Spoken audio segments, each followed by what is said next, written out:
السلام علیکم ویورز، ہمارے چینل پر خوش آمدید۔ اس وقت ہم ایک چھوٹے سے گاؤں میں موجود تھے جہاں پر اسپتال تو دور کی بات، ڈسپنسری کا بھی نام و نشان تک نہیں تھا۔ مجھے اپنے فیصلے پر پچھتاوا ہو رہا تھا کہ آخر میں نے یہاں پر آنے کا فیصلہ کیوں کیا۔ اس سے تو اچھا تھا کہ میں کسی دوسرے شہر نکل جاتی، کم از کم وہاں پر میری بیٹی کو تمام سہولیات تو ملتی۔ ابھی میری بیٹی کی ڈلیوری کا وقت قریب آ گیا تھا اور یہاں پر کوئی ڈاکٹر بھی موجود نہیں تھا۔ میری بیٹی کی حالت بہت ہی تشویشناک ہو رہی تھی۔ اس کی حالت کو دیکھتے ہوئے میرا دل خون کے آنسو رو رہا تھا۔ کرن میری سب سے لاڈلی بیٹی تھی، اس سے میں بہت محبت کرتی تھی۔ یہ میری سب سے چھوٹی بیٹی تھی۔ بڑی بیٹیوں کی میں شادیاں کر چکی تھی اور وہ اپنے گھروں میں پرسکون زندگی گزار رہی تھی، لیکن میں نہیں جانتی تھی کہ میری سب سے لاڈلی اور چھوٹی بیٹی پر اتنی بڑی آزمائش آ جائے گی۔ اس کے لیے میں بہت زیادہ خوفزدہ تھی۔ میں جا کر اپنی بیٹی کے پاس بیٹھ گئی۔ اس نے خوف سے میرے ہاتھ پکڑ لیے اور پھوٹ پھوٹ کر رونے لگی۔ میں نے اسے تسلی دی اور کہا کہ رونے کی ضرورت نہیں ہے، اللہ سب کچھ بہتر کرے گا، جبکہ اندر ہی اندر میں خود بھی بہت زیادہ ڈر رہی تھی کہ پتہ نہیں کیا ہونے جا رہا ہے۔ پتہ نہیں میری بیٹی اچانک سے کیسے حاملہ ہو گئی تھی۔ میں نے اسے اس بارے میں پوچھا تو اس نے مکمل لا علمی کا اظہار کیا۔ اس نے قسم اٹھائی اور کہا کہ اسے اس بارے میں کچھ بھی نہیں پتا اور نہ ہی اس کے ساتھ ایسا ویسا کچھ ہوا ہے۔ میں اپنی بیٹی پر حد سے زیادہ اعتماد کرتی تھی اور دوسری بات یہ تھی کہ میری بیٹی سارا وقت میرے قریب ہی رہتی تھی، جس کی بنا پر میں اس پر کوئی الزام نہیں لگا سکتی تھی اور نہ ہی اس پر کسی بھی قسم کا شک کر سکتی تھی۔ وہ میری اجازت کے بغیر نہ تو گھر سے باہر نکلتی تھی اور نہ ہی میرے بغیر وہ کہیں جاتی تھی۔ جب بھی اسے باہر جانا ہوتا تو وہ ہمیشہ مجھے ہی اپنے ساتھ لے کر جاتی تھی، مگر اس کے باوجود بھی اس کے ساتھ یہ سب کچھ ہو گیا تھا۔ کبھی کبھار تو مجھے لگتا تھا کہ یہ کوئی معجزہ ہے۔ میں اسی شش و پنج میں زندگی گزار رہی تھی اور اس بچے کے دنیا میں آنے کا انتظار کر رہی تھی تاکہ پتہ لگایا جا سکے کہ ماجرا کیا ہے۔ میں نے اپنے ایک جاننے والی کو اس بارے میں بتایا تو میری بات سن کر اس کا منہ حیرت سے کھلے کا کھلا رہ گیا۔ وہ بھی یقینی سے کہنے لگی، تم پر تو ایک بہت بڑا انعام ہوا ہے۔ اس کی بات سن کر میں نے غصے سے اس کے چہرے کی طرف دیکھا۔ یہاں پر ہماری زندگی خراب ہو گئی تھی، میری معصوم سی بیٹی کی زندگی بیکار ہو گئی تھی اور یہ عورت مجھے کہہ رہی تھی کہ تم پر ایک بہت بڑا انعام ہوا ہے۔ مجھے اس عورت کی ذہنی حالت پر شک ہونے لگا، مگر میں نے اسے کسی بھی قسم کی بحث نہیں کی۔ میں نہیں چاہتی تھی کہ اس سے میری کسی بھی قسم کی منہ ماری ہو اور بعد میں یہ بات سارے علاقے میں پھیل جائے کہ میری بیٹی کے ساتھ کچھ غلط ہو رہا ہے۔ اماں مجھے بہت تکلیف ہو رہی ہے، اماں خدا کے لیے کچھ کرو، اماں میں مر جاؤں گی۔ بیٹی کی باتیں سن کر مجھے لگا کسی نے میرے سینے پر خنجر چلا دیا ہو۔ میں نے اس کے ہاتھ پکڑ لیا اور اس سے کہنے لگی، بیٹا بس تھوڑا سا صبر کر لو، تھوڑی ہی دیر میں دائی اماں آنے والی ہوگی، سب کچھ بالکل ٹھیک ہو جائے گا۔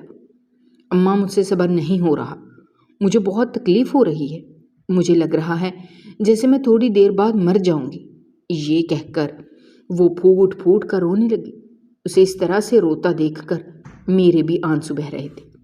میں سوچ بھی نہیں سکتی تھی کہ اپنی جان سے بھی زیادہ عزیز بیٹی کو کسی دن اس حالت میں دیکھوں گی۔ مجھے سمجھ نہیں آ رہی تھی کہ میں کیا کروں، آخر کیسے اس کی یہ تکلیف دور کروں۔ تھوڑی دیر بعد ہی اس کی آنکھیں بند ہو گئیں۔ جب دائی یہاں پر آئی تو میری بیٹی کی حالت دیکھ کر وہ بھی پریشان ہو گئی اور مجھے کہنے لگی، آخر تمہیں کیا ضرورت تھی اتنی چھوٹی سی عمر میں اپنی بیٹی کی شادی کرنے کی؟ تم نے اسے چھوٹی سی عمر میں ہی اتنی بڑی ذمہ داری میں ڈال دیا ہے، تم نے اپنی بیٹی پر ظلم کیا ہے۔ دائی اماں کی بات سن کر میں نے شرمندگی سے اپنا سر جھکا لیا۔ میں اسے حقیقت کے بارے میں بھی نہیں بتا سکتی تھی، اس لیے اس کی ڈانٹ سننا میری مجبوری تھی۔ وہ میری بیٹی کے قریب جا کر بیٹھ گئی۔ اس نے میری بیٹی کے پیٹ پر ہاتھ رکھا، اس کی آنکھیں حیرت سے کھلی کی کھلی رہ گئی۔ اسے حیران دیکھ کر میں نے اسے تیزی سے سوال کیا، کیا ہو گیا ہے؟ آپ اس قدر پریشان نظر کیوں آ رہی ہیں؟ میری بات سن کر اس نے تیزی سے نفی میں سر ہلایا اور مجھے کہا کہ تھوڑی ہی دیر بعد تمہیں ساری حقیقت کے بارے میں پتہ چل جائے گا۔ ابھی تم بس صبر کرو اور اس لڑکی کے ہوش میں آنے کا انتظار کرو۔ اور پھر اس نے مجھ سے سوال کیا کہ تم نے اپنی بیٹی کی شادی کب کی تھی اور یہ کتنے مہینوں کی حاملہ ہے؟ میں نے اس سے کہا اس کی شادی میں تقریباً 1 سال پہلے کی تھی اور یہ 7 مہینوں کی حاملہ ہے۔ تم نے واقعی اپنی بیٹی پر بہت بڑا ظلم کیا ہے، تمہیں اس پر اتنا بڑا ظلم نہیں کرنا چاہیے تھا۔ اب کی بار میں بالکل خاموش ہو گئی تھی۔ مجھے بیٹھے ہوئے تھوڑی ہی دیر گزری تھی کہ میرے موبائل پر کال آنے لگی۔ میں نے دیکھا تو میری سب سے بڑی بیٹی کا نمبر تھا۔ میں نے جلدی سے کال اٹھا لی۔ میں نے اسے اپنی چھوٹی بیٹی کے بارے میں بتا رکھا تھا۔ اس نے مجھے بہت ڈانٹا تھا اور کہا تھا کہ مجھے گاؤں جانے کے بجائے اسے کسی بڑے ہسپتال لے کر جانا چاہیے تھا تاکہ ساری حقیقت واضح ہو جاتی، مگر میں ہسپتال جانے سے بہت زیادہ ڈر رہی تھی۔ مجھے لگ رہا تھا کہ یہ کوئی اور ہی معاملہ ہے اور اگر میں ہسپتال چلی جاؤں گی تو پوری دنیا کے سامنے یہ معجزہ رونما ہو جائے گا اور پھر میری بیٹی سب کے سامنے مشہور ہو جائے گی اور اس کی زندگی بھی مکمل طور پر تباہ ہو جائے گی۔ دراصل میں پرانے خیالات کی مالک عورت تھی اور میں اپنے دماغ کی بھی بہت کم سنتی تھی۔ میں زیادہ تر دوسری عورتوں کی باتوں پر یقین کرتی تھی۔ جو عورت مجھے جس بات پر لگا دیتی میں اسی بات پر ہی لگ جاتی تھی۔ اسی وجہ سے مجھے اکثر بہت زیادہ نقصان اٹھانا پڑتا تھا، مگر اپنی بیٹی کے معاملے میں نے حد سے زیادہ سمجھداری دکھانے کی کوشش کی تھی۔ تھوڑی ہی دیر بعد جب میری بیٹی ہوش میں آئی تو وہ دوبارہ سے چلانے لگی اور کہنے لگی اماں مجھے بہت تکلیف ہو رہی ہے، مجھے اس تکلیف سے باہر نکالو۔ میں تیزی سے اس کے پاس گئی۔ میں نے اس کے سر پر ٹھنڈے پانی کی پٹیاں رکھی اور اسے تسلی دیتے ہوئے کہنے لگی بیٹا تھوڑا سا صبر کرو، میں جانتی ہوں کہ یہ وقت بہت ہی تکلیف دہ ہوتا ہے مگر تمہیں صبر دکھانا ہی ہوگا۔ اگر تم چاہتی ہو کہ تمہارا بچہ صحت مند ہو تو تمہیں اس کے لیے صبر کرنا ہوگا۔ دائی اماں کی بات سن کر وہ زور زور سے نفی میں سر ہلانے لگی اور انہیں کہنے لگی نہیں، یہ بچہ میرا نہیں ہے، میں اس بچے کو اپنا نہیں مانتی، اس بچے کی وجہ سے میں نے بہت تکلیف اٹھائی ہے، مجھے یہ بچہ نہیں چاہیے۔ اپنی بیٹی کی باتیں سن کر میں اسے غصے سے آنکھیں دکھانے لگی اور اسے خاموش رہنے کا اشارہ کرنے لگی، مگر وہ میری طرف دیکھ ہی نہیں رہی تھی۔ یوں لگ رہا تھا جیسے اسے میرے اشاروں سے کوئی فرق ہی نہیں پڑ رہا۔ اب اسے سنبھالنا بھی بہت مشکل ہو گیا تھا۔ دائی اماں کا سانس بھی بری طرح سے پھول گیا تھا۔ انہوں نے مجھے اپنی بیٹی کو سنبھالنے کے لیے کہا۔ میں تیزی سے آگے کی طرف بڑھی۔ تھوڑی ہی دیر بعد جب اس نے وہ بچہ جنم دیا، اسے دیکھ کر چند لمحوں کے لیے تو میں بالکل ہی چپ رہ گئی، کیونکہ وہ شام کا وقت تھا۔ میں صحن میں بیٹھی سبزی کاٹ رہی تھی جب اچانک ہی میری بیٹی بھاگتی ہوئی غسل خانے میں گئی۔ اسے غسل خانے میں تیسری بار جاتا دیکھ کر مجھے فکر ہونے لگی۔ میں نے تیزی سے سبزی کی ٹوکری سائڈ پر رکھی اور اس کے پیچھے ہی چل دی۔ غسل خانے کے اندر سے مجھے بہت ہی عجیب و غریب آوازیں سنائی دے رہی تھیں، جنہیں سن کر میں بہت بری طرح سے گھبرا گئی۔ میں نے زور سے دروازہ بجایا اور اپنی بیٹی سے کہا کیا ہو گیا ہے تمہیں، سب ٹھیک تو ہے؟ یکدم ہی خاموشی چھا گئی۔ اب کوئی بھی آواز سنائی نہیں دے رہی تھی۔ میری فکر میں مزید اضافہ ہو گیا۔ میں زور زور سے دروازہ بجانے لگی۔ تقریباً 5 منٹ کے بعد میری بیٹی نے دروازہ کھولا۔ اس کے چہرے پر ہوائیاں اڑی ہوئی تھیں۔ وہ بہت ہی خوفزدہ نظر آ رہی تھی۔ اسے دیکھ کر میں نے اسے کندھوں سے پکڑا اور اسے جھنجھوڑتے ہوئے کہا تم اتنی دیر سے اندر کیا کر رہی تھی؟ تمہیں اندازہ بھی ہے کہ تمہاری وجہ سے میں کتنی پریشان ہو رہی تھی؟ کم از کم انسان ایک بار اندر سے آواز دے کر یہ بتا دیتا ہے کہ میں بالکل ٹھیک ہوں، پریشانی کی کوئی بات نہیں ہے، لیکن تم ہو کہ خاموشی کا تالا اپنے منہ پر لگا لیتی ہو۔ میرا بس نہیں چل رہا تھا کہ اسے اچھی طرح سے سبق سکھاؤں، مگر میں اسے کچھ کہہ بھی نہیں سکتی تھی کیونکہ یہ میری سب سے لاڈلی بیٹی تھی۔ اتنی باتوں کے باوجود بھی اس نے مجھے گلے سے لگا لی اور پھر میرے ماتھے پر پیار کرتے ہوئے کہنے لگی امی میں نے آپ کو کتنی بار بتایا ہے، آپ کو میرے لیے پریشان ہونے کی ضرورت نہیں ہے، اور جہاں تک تیسری بار غسل خانے جانے کا سوال ہے تو میرا پیٹ خراب ہے۔ اب کی بار میری پریشانی میں مزید اضافہ ہو گیا۔ میں نے اس سے کہا، اگر ایسی بات ہے تو تم مجھے بتاؤ، میں تمہیں کوئی دوائی دوں، یوں اس طرح سے مجھے پریشان کرنے کی ضرورت نہیں ہے۔ چلو آؤ کمرے میں چلتے ہیں۔ اسے لے کر میں کمرے میں چلی گئی۔ تھوڑی دیر تک وہ میرے پاس ہی بیٹھی رہی، پھر وہ دوبارہ سے اٹھ کر غسل خانے کی طرف بھاگی۔ اس بار وہ غسل خانے میں تقریباً 1 گھنٹے تک موجود رہی۔ میں اپنی بیٹی سے بہت محبت کرتی تھی اور اس پر حد سے زیادہ بھروسہ کرتی تھی۔ میں جانتی تھی کہ وہ کوئی بھی ایسا کام نہیں کر سکتی جس سے میری بے عزتی ہو، اور اس کے باپ کو مرے ہوئے تقریباً 3 سال گزر گئے تھے۔ جب سے اس کے باپ کا انتقال ہوا تھا تب سے وہ بہت زیادہ چپ چپ رہنے لگی تھی۔ اگر میں اسے کوئی بات کرتی تو وہ بات کا جواب دے دیتی، اس کے علاوہ وہ مجھ سے کبھی بھی خود سے بات نہیں کرتی تھی۔ پہلے کی طرح نہ ہی وہ شرارتیں کرتی تھی اور نہ ہی وہ باہر جانے کی ضد کرتی تھی۔ وہ جس جگہ پر بیٹھتی تو گھنٹوں بیٹھی رہتی تھی۔ کبھی کبھار تو مجھے اسے خود ہی وہاں سے اٹھانا پڑتا تھا۔ ایک اور بات جو میں بہت شدت سے نوٹ کر رہی تھی وہ یہ تھی کہ اب میری بیٹی باتیں بھی بھولنے لگی تھی۔ اسے تھوڑی دیر پہلے کہی ہوئی بات یاد ہی نہیں رہتی تھی۔ اکثر تو میں اسے کوئی کام کہہ کر جاتی، جب میں واپس آتی تھی تو وہ کام ویسے کا ویسے ہی پڑا ہوتا تھا۔ جب میں اپنی بیٹی سے پوچھتی تو وہ لا علمی کا اظہار کر دیتی اور مجھے کہتی کہ آپ نے مجھے وہ کام کہا ہی نہیں تھا۔ بعض اوقات تو میں خاموش ہو جاتی، جبکہ بعض اوقات مجھے اس پر بہت غصہ آتا تھا۔ میرا بس نہیں چلتا تھا کہ میں اس کا دماغ ٹھکانے لگا دوں، مگر جیسے ہی میں اسے ڈانٹتی اس کی آنکھوں میں آنسو آ جاتے، اور وہ آنسو دیکھ کر میں ہمیشہ کی طرح بے بس محسوس کرتی تھی۔ ایک رات میں اپنے کمرے میں لیٹی آرام کر رہی تھی کہ اچانک ہی مجھے کمرے میں ٹھک ٹھک کی آواز سنائی دینے لگی۔ یہ آواز سن کر میں پریشان ہو گئی۔ میں تیزی سے اپنے بستر پر اٹھ بیٹھی۔ جب میں نے اپنے دائیں جانب دیکھا تو وہاں پر میری بیٹی موجود نہیں تھی۔ جب گھڑی کی طرف دیکھا تو اس وقت رات کے 3 بج رہے تھے۔ مجھے اپنی بیٹی کی فکر ہونے لگی کیونکہ وہ حد سے زیادہ ڈرپوک تھی۔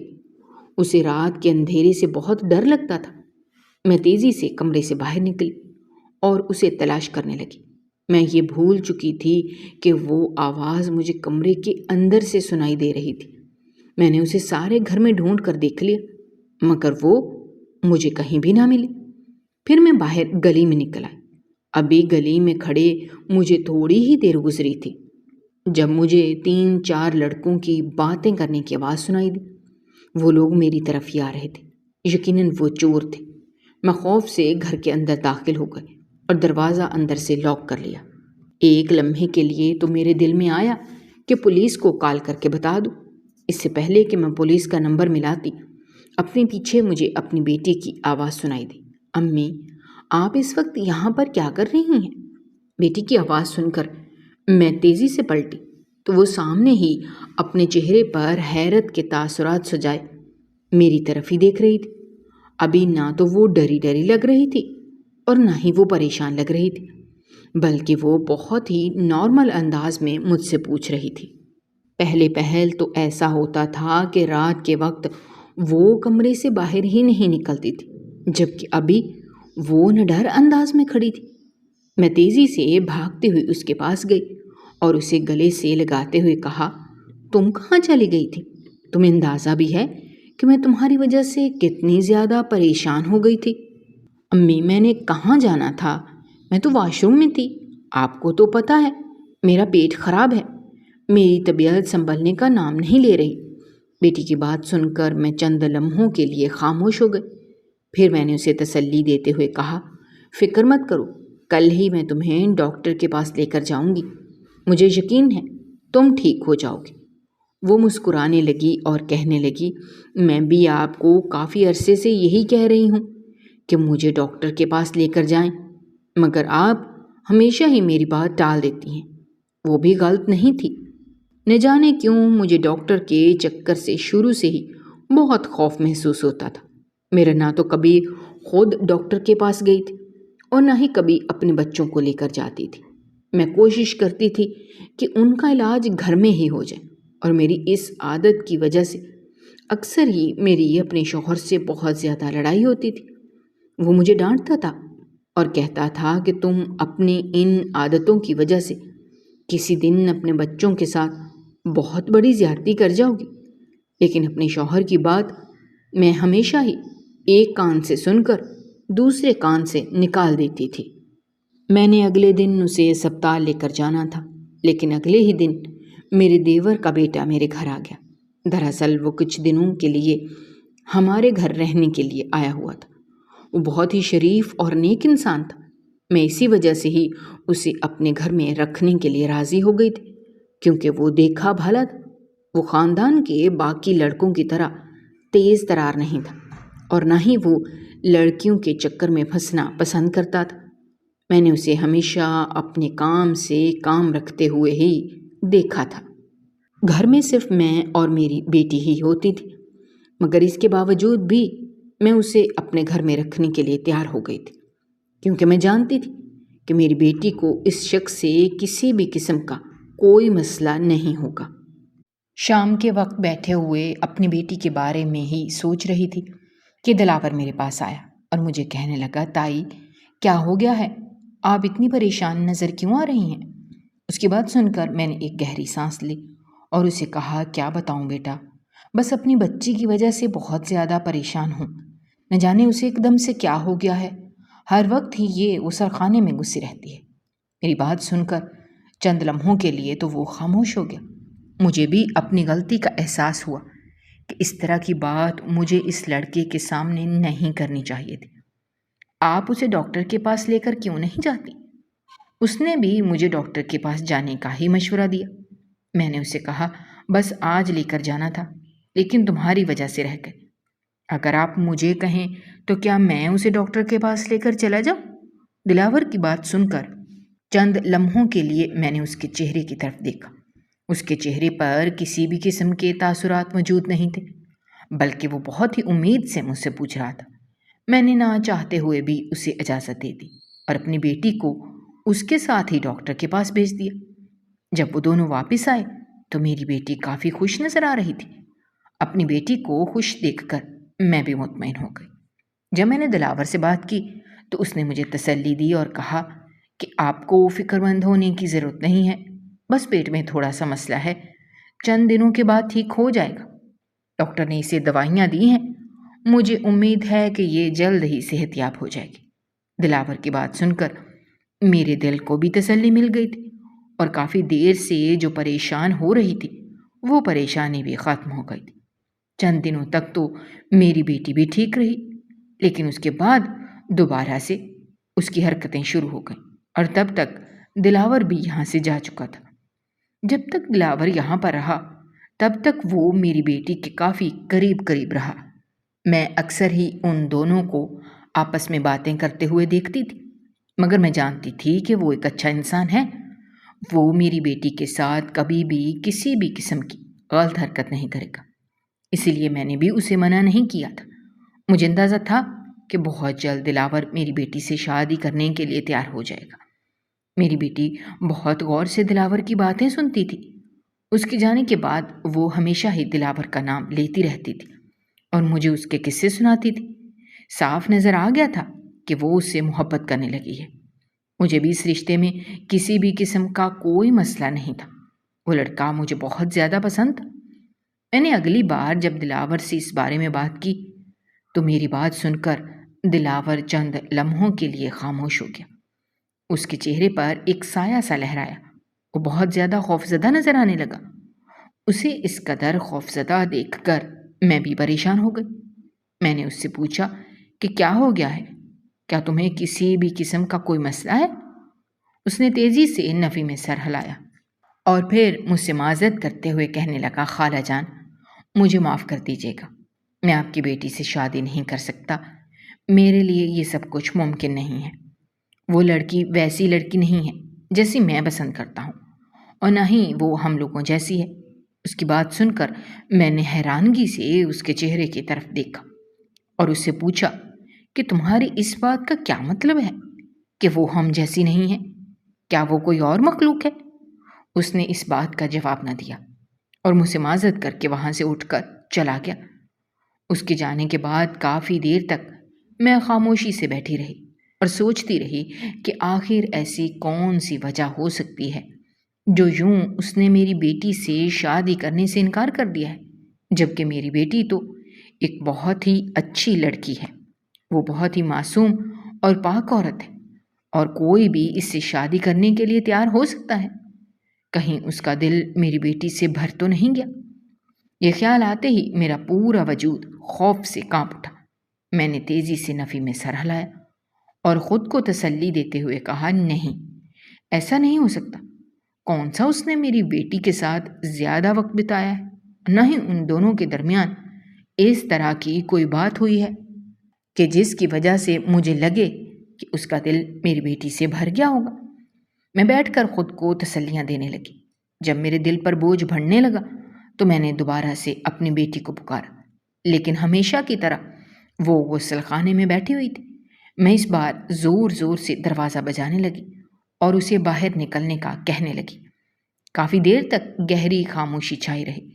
پھر جب اس نے دروازہ کھولا تو اس کی حالت بہت بری تھی۔ وہ بہت ہی عجیب انداز میں چل رہی تھی۔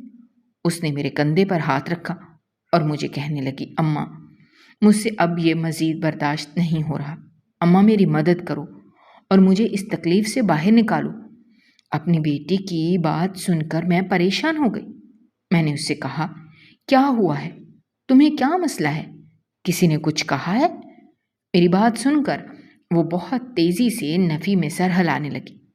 وہ ایک ہی بات کہے جا رہی تھی کہ اماں، مجھے بہت تکلیف ہو رہی ہے، مجھ سے یہ تکلیف برداشت نہیں ہو رہی، میری مدد کرو۔ یہ کہہ کر وہ بے ہوش ہو کر گر پڑی۔ میں نے اسے تیزی سے اٹھایا اور پھر محلے کے ہی ایک شخص کی مدد سے اسے اسپتال لے کر گئی۔ خدا کا شکر تھا کہ حسنین میرے گھر کے دروازے کے باہر ہی کھڑا تھا۔ اگر وہ وہاں پر موجود نہ ہوتا تو نہ جانے میں اپنی بیٹی کو کیسے اسپتال لے کر جاتی۔ جب اس نے میری بیٹی کو بے ہوش دیکھا تو وہ بہت زیادہ پریشان ہو گیا اور کہنے لگا، اماں جی، اسے کیا ہو گیا ہے؟ میں نے لا علمی کا اظہار کیا اور اسے کہا کہ مجھے خود بھی اندازہ نہیں ہے۔ یہ واش روم سے نکلی اور گر کر بے ہوش ہو گئی۔ پھر میں نے اسے اٹھایا اور اسپتال لے کر چلی گئی۔ لیکن اسپتال جا کر مجھے جو خبر سننے کو ملی وہ سن کر مجھے لگا کہ میرے قدموں کے نیچے سے زمین نکل گئی ہو۔ میری بیٹی ابھی صرف 16 سال کی تھی۔ نہ تو اس کی شادی ہوئی تھی اور نہ ہی اس کی منگنی ہوئی تھی، اور وہ حاملہ ہو گئی تھی۔ یہ خبر میرے لیے کوئی معمولی بات نہیں تھی، اور ہم جیسے عام لوگوں کے لیے تو یہ خبر ذلت سے کم نہیں ہوتی۔ میں پریشان ہو گئی اور ڈاکٹر کو کہا کہ دوبارہ سے رپورٹ چیک کریں، ہو سکتا ہے آپ کو کسی بھی قسم کی کوئی غلط فہمی ہوئی ہو۔ میری بات سن کر ڈاکٹر نے تیزی سے نفی میں سر ہلایا اور کہا کہ رپورٹ بالکل ٹھیک ہے۔ وہ مزید بولی کہ آپ کی بیٹی کی حالت دیکھ کر میں نے اس کا ٹیسٹ 2 بار کیا تھا، لیکن دوبارہ بھی ٹیسٹ پازیٹیو آ رہا ہے۔ آپ کی بیٹی واقعی حاملہ ہے اور یہ بچے کی ماں بننے والی ہے۔ پھر وہ مجھے ڈانٹنے لگی اور کہنے لگی کہ آپ کو کیا ضرورت تھی اپنی بیٹی کی اتنی کم عمری میں شادی کرنے کی؟ آپ مجھے اس کے شوہر سے ملوائیں۔ جب تک میں اس کے شوہر سے بات نہیں کروں گی تب تک میں اسے یہاں سے جانے کی اجازت نہیں دے سکتی۔ ڈاکٹر کی بات سن کر میں پریشان ہو گئی۔ میں نے بہانہ بنایا کہ اس کا شوہر مر گیا ہے، مہینہ پہلے ہی اس کا انتقال ہوا ہے۔ اب کی بار ڈاکٹر کا پریشانی سے برا حال تھا۔ وہ مجھے مسلسل باتیں سنا رہی تھی اور مجھے نصیحت کر رہی تھی کہ میں اپنی بیٹی کے مستقبل کا خیال رکھوں، ورنہ اس کی زندگی اجڑ جائے گی۔ اس کی بات سن کر میں نے تیزی سے ہاں میں سر ہلایا اور اسے تسلی دیتے ہوئے کہا کہ فکر مت کریں، سب کچھ ٹھیک ہوگا۔ اس سے زیادہ تسلی تو میں اپنے آپ کو دے رہی تھی۔ جب میں باہر آئی تو حسن کافی پریشان نظر آ رہا تھا۔ دراصل اسے بھی اس بارے میں پتہ چل گیا تھا۔ وہ میرے پاس آیا اور میرا ہاتھ پکڑتے ہوئے کہنے لگا، خالہ جان، اب آپ کیا کریں گی؟ اگر اس بارے میں کسی کو بھی پتہ چل گیا تو بہت زیادہ بدنامی ہو جائے گی۔ حسن کی بات سن کر میرے خوف میں مزید اضافہ ہو گیا۔ میں پھوٹ پھوٹ کر رونے لگی اور اسے کہنے لگی کہ مجھے خود نہیں پتا کہ اب میں کیا کروں گی۔ اگر آپ میری بات مانیں تو میں آپ کو ایک مشورہ دیتا ہوں، آپ یہاں سے بہت دور چلی جائیں۔ کسی ایسی جگہ پر چلی جائیں جہاں پر کوئی بھی موجود نہ ہو.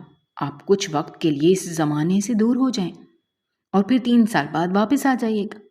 وہ مجھے یوں مشورہ دے رہا تھا جیسے یہ کوئی معمولی سی بات ہو اور یہ سب کچھ کرنا میرے لیے بہت آسان ہو. چند لمحے تو میں نے بے یقینی سے اس کے چہرے کی طرف دیکھا. وہ اس وقت مجھے یہ بھی تسلی دے سکتا تھا کہ میرے ہوتے ہوئے آپ کو ٹینشن لینے کی ضرورت نہیں ہے، میں سارے معاملے کو سنبھال لوں گا. مگر اس نے اس طرح کی کوئی بھی بات نہیں کی.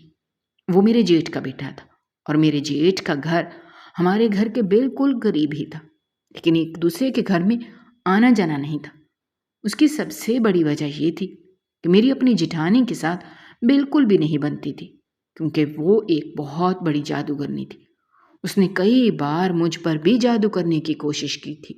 اس بارے میں مجھے میرے خاندانی عامل نے بتایا تھا، جس کی وجہ سے میں اس عورت سے دور ہو گئی تھی اور میں نے اس عورت کو جادوگرنی مشہور کروا دیا تھا. ابھی بھی مجھے لگ رہا تھا کہ میری بیٹی پر اسی نے جادو کیا ہوا ہے، مگر دوسری طرف ڈاکٹر کی کہی ہوئی باتیں بار بار اس چیز کو جھٹلا رہی تھی. مجھے سمجھ نہیں آ رہا تھا کہ میں کیا کروں، اس سارے مسئلوں سے کیسے باہر نکلوں. اپنی زندگی مجھے بہت ہی عجیب لگنے لگی تھی، جہاں پر ایک کے بعد دوسرا مسئلہ شروع ہو جاتا تھا. میں نے جب اپنی بیٹی کو اس بارے میں بتایا تو اس کی آنکھیں حیرت سے کھلی کی کھلی رہ گئیں. وہ تیزی سے نفی میں سر ہلانے لگی اور روتے ہوئے کہنے لگی، اماں میں نے کچھ بھی نہیں کیا، اس میں میری کوئی بھی غلطی نہیں ہے. میں نے اپنی بیٹی کے ماتھے پر پیار کیا اور اسے تسلی دیتے ہوئے کہا، مجھے تم پر پورا پورا یقین ہے. میں جانتی ہوں کہ تم نے کچھ بھی نہیں کیا. تمہیں میرے ہوتے ہوئے خوفزدہ ہونے کی ضرورت نہیں ہے.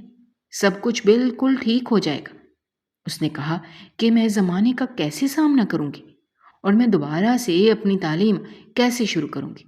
تھوڑے ہی عرصے بعد سب کو اس بارے میں پتہ چل جائے گا.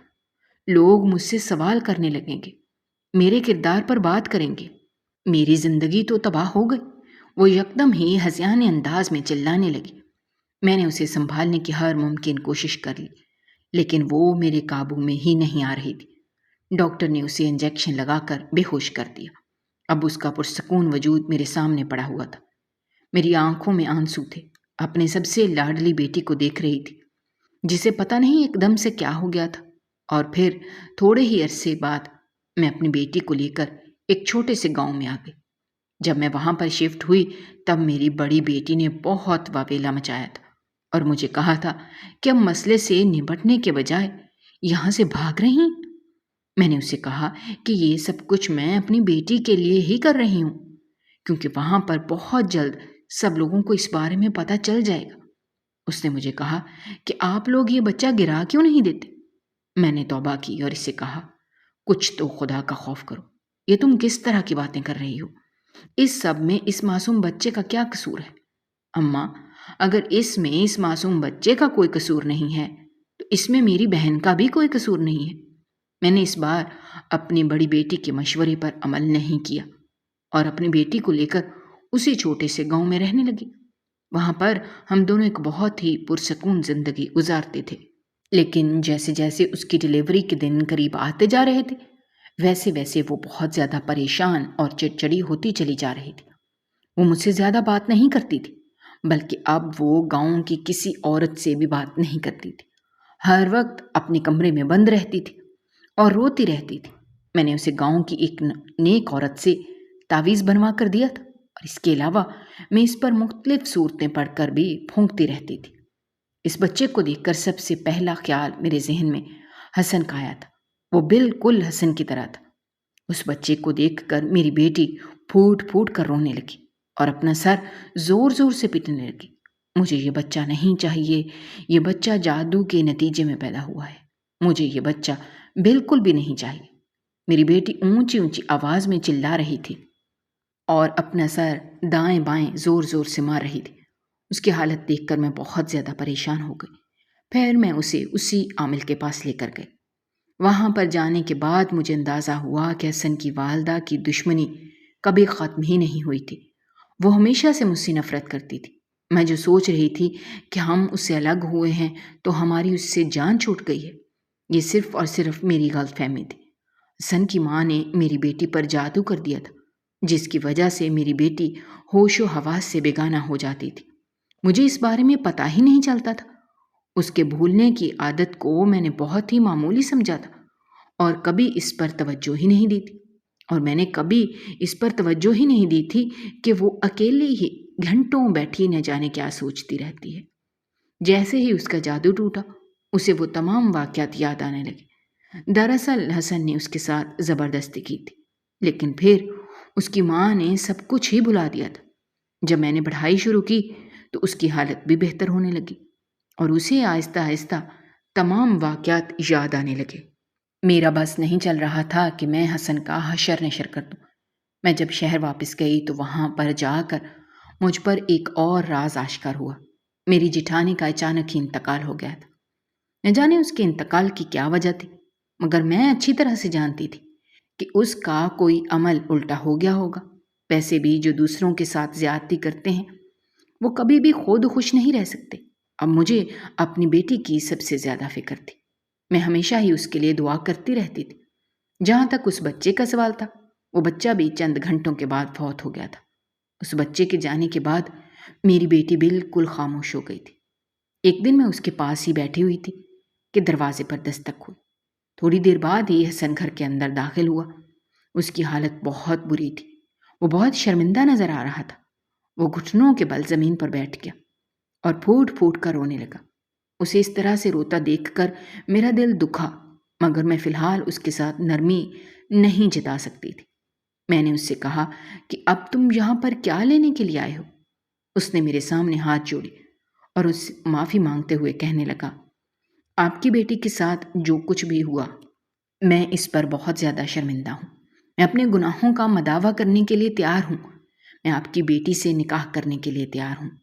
میں وعدہ کرتا ہوں کہ دوبارہ اسے کبھی بھی کسی بھی قسم کا دکھ نہیں دوں گا۔ حسن کی بات سن کر میں نے ایک گہری سانس لی۔ اس کی بات ماننے کے علاوہ بھی میرے پاس اور کوئی چارہ نہیں تھا۔ میں اگر چاہتی تو اسے پولیس کے حوالے کر دیتی، مگر اس سب میں بھی میری بیٹی کی ہی بدنامی ہوتی۔ اب جب کہ وہ اپنے گناہوں کا مداوع کرنے کے لیے تیار تھا تو میں نے بھی اپنی بیٹی اس کے حوالے کر دی۔ مگر میں کبھی بھی نہیں بھولوں گی کہ میں نے اپنی بیٹی سے غفلت برتی تھی، اور میری اسی غفلت کی وجہ سے میری بیٹی کے ساتھ یہ سب کچھ ہوا تھا۔ اب اس بات کو بہت لمبا عرصہ گزر گیا ہے۔ اب وہ ایک بہت ہی پرسکون زندگی گزار رہی ہے۔ اگر آپ کو ہماری کہانیاں پسند آ رہی ہیں تو ہمارے چینل کو سبسکرائب کیجیے، ویڈیوز پر کمنٹ کیجیے اور شیئر کیجیے۔ شکریہ۔